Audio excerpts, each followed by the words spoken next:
Me ha gustado mucho tu punto de vista, Carlota. Y ahora, Julia, ¿quieres que te cuente una historia? Bueno, vale, pero no te enrolles mucho, que aún nos quedan 2 charlas. Pues ¿sabes qué? Que mejor te la cuente Celia Puerto, alumna de primero de bachillerato que lleva un montón de meses preparándose. Os dejamos con la charla Pensamiento crítico en la historia. Fuerte aplauso para Celia.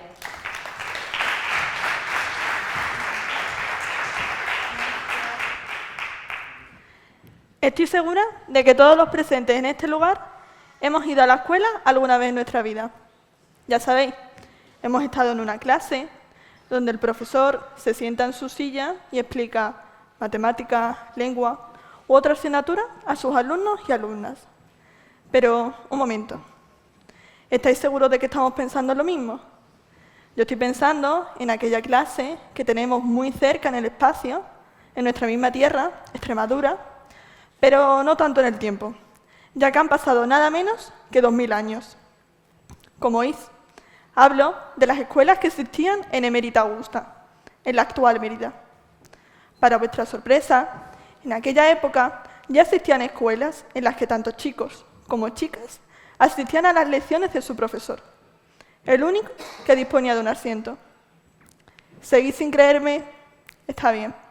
Voy a dar paso a una experta en este ámbito, la directora del Museo Nacional de Arte Romano, Trinidad Nogales. A ver si después de escucharla a ella confiáis más en mi teoría. Pues efectivamente, en la sociedad romana también existía la educación, pero se desarrollaba fundamentalmente en el ámbito familiar. Por una parte, los hombres recibían un tipo de educación más completa. A las mujeres apenas se las preparaba para la vida doméstica, para el futuro. Aprendían normas muy básicas de educación. Son muy raros los casos en los que las mujeres tienen una instrucción completa. Incluso los autores antiguos ridiculizan a las mujeres que tienen demasiado conocimiento. Pero no existía el concepto de escuela pública, este es un concepto muy moderno. Era el pedagogo, generalmente un esclavo, de origen oriental, que dominaba varias lenguas de la antigüedad, el latín y el griego fundamentalmente, y que llegaba a la casa de los ciudadanos acomodados y les instruía, les enseñaba en diferentes conocimientos.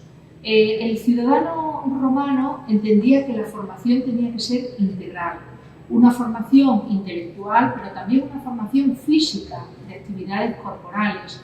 Por eso el entrenamiento en la palestra y el entrenamiento y la formación del cuerpo, el control de la propia naturaleza física tenía una gran importancia. Conocemos en las grandes ciudades bibliotecas y centros de conocimiento donde diferentes personas pues, debatían y realizaban actividades para alumnos que se preparaban con ellos, scholae que se llamaban, de aquí viene la palabra escuela. Pero en el ámbito más provincial, como podía ser el caso de Augusta Emérita, sí las debió haber, pero lo normal era que la formación de los individuos, tanto de hombres como de mujeres, se realizara en el entorno doméstico y siempre las clases sociales acomodadas, porque los esclavos y libertos apenas tenían ningún tipo de formación. Los libertos quizá un poco más, porque ya eran ciudadanos que adquirían otra condición social, pero los esclavos no tenían esta preparación, no sabían leer y escribir. Por eso en ocasiones también el arte romano es tan visual, porque el texto no lo conocía, no alcanzaba a entenderlo una buena parte de la población. La educación, tanto en Roma como en el presente, es un elemento fundamental para la sociedad. La educación forma parte de la columna vertebral de cualquier ser humano. Desde esta domus de Mérida, os doy la bienvenida al conocimiento del mundo antiguo y a penetrar en esos entresijos de la sociedad clásica de la que hemos heredado muchísimos aspectos. Muchas gracias, Trinidad. Ha sido un placer contar contigo. Buenas noches, soy Celia Puerto, alumna de primero de bachillerato, y os invito a que me acompañéis a realizar un viaje a lo largo de la historia, siendo nuestro principal protagonista el pensamiento crítico. La implantación de las escuelas romanas fue consecuencia de la cultura del Mediterráneo. Desde la antigua Grecia, filósofos como Sócrates, Platón o Aristóteles asentaron las bases del pensamiento crítico al cuestionar las creencias establecidas hasta ese momento. Sócrates, en particular, desarrolló un método conocido como la dialéctica, que se encargaba de cuestionar las creencias establecidas, fomentando así el pensamiento crítico. Por otro lado, Platón, a través de sus diálogos, destacó la importancia de la razón y la lógica en la búsqueda del conocimiento. Al fomentar el pensamiento crítico, Platón desafiaba a sus lectores a no aceptar directamente las ideas presentadas, es decir, dejar atrás la ignorancia para encontrar nuevas ideas a través de un pensamiento capaz de valorar la argumentación lógica y el cuestionamiento continuo de las opiniones e ideas no examinadas. Mirar cómo de importantes fueron sus estudios, que miles de años después, aunque no vivan, siguen presentes en cualquier aula, ya que no solo los estudiamos en clases de filosofía. El mismísimo Aristóteles también ha aparecido en clases de inteligencia artificial. Pero no todo el protagonismo se lo llevaron los hombres. También hubo mujeres que han pasado a la historia por su increíble sabiduría, como es el caso de Hipatia de Alejandría, conocida como la primera mujer matemática, o la faraona más famosa del Antiguo Egipto, Cleopatra, considerada una de las mujeres más cultas de la época. Tras las aportaciones de los grandes filósofos, el pensamiento crítico se quedó paralizado, puesto que durante muchos años no hubo ninguna evolución acerca de él. No fue hasta el siglo XV, con la invención de la imprenta por el gran Gutenberg, cuando el pensamiento crítico comenzó de nuevo a evolucionar, gracias también a la aportación de la prensa inglesa. Tanto la imprenta como la prensa facilitaron la difusión de la información por toda la población, de una manera rápida y eficaz. El amplio conocimiento que supusieron permitió un desarrollo social, es decir, que las personas pudieran acceder por sí mismas a una variedad mucho más amplia de ideas y opiniones. Curiosamente, este hecho es considerado la primera revolución tecnológica, la primera de muchas. Antes de seguir avanzando por la historia, no me puedo olvidar de contaros una anécdota que estoy segura de que os va a sorprender. En el siglo XIII, cuando la península ibérica era conocida como Al-Ándalus, un famoso cirujano árabe llevó a cabo una operación de cataratas. Aunque penséis que su resultado debió de ser nefasto, debo deciros que no. La operación fue exitosa y por ello, hoy en día, los cirujanos del siglo XXI llevan a cabo el mismo tipo de operaciones, eso sí, con la ayuda de múltiples herramientas. Sabiendo esto, quizás tendría más mérito aquel cirujano árabe que los cirujanos actuales. Y es que mientras algunos filósofos discutían sobre si el mundo estaba hecho de agua o de fuego, los árabes estaban ocupados descubriendo los secretos de la medicina. Con esta anécdota, quiero resaltar las importantes contribuciones que la cultura árabe ha realizado sobre el pensamiento crítico, a través de sus avances en lógica, filosofía, ciencias como la matemática o las medicinas, y la importancia de ser tolerante para poder debatir libremente diferentes ideas. Con otras palabras, se podría decir que los árabes han sido como un falafel en un buffet, una opción deliciosa para alimentar nuestras mentes. Remontándonos de nuevo al siglo XV, me gustaría hablar de una de las mujeres más importantes de la historia, y que estoy segura de que todos la vamos a conocer. Su nombre es Isabel la Católica, la primera reina de Castilla, un personaje clave que aparece en todos los libros de texto, con logros como la Reconquista, pero también con muchas sombras.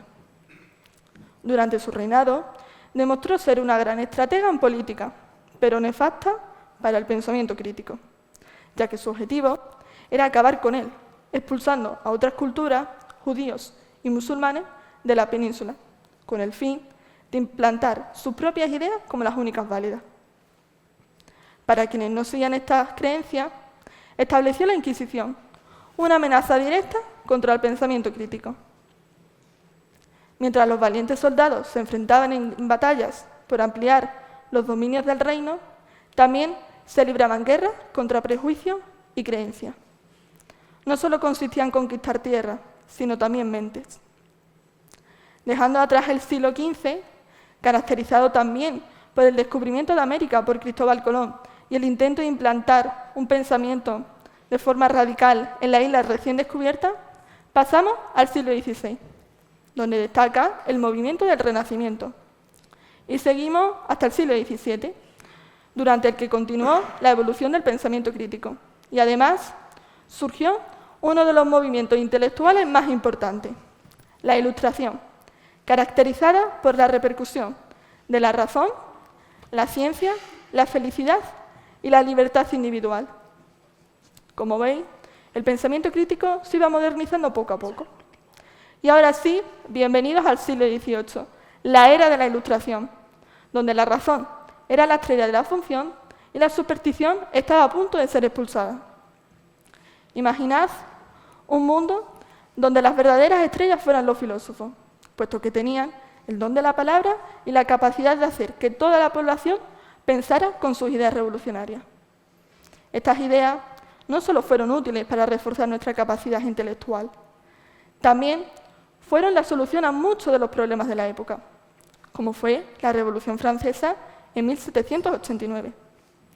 La Ilustración era como una fiesta. Todos estaban invitados, desde los nobles hasta los campesinos, y todos aportaban sus propias ideas.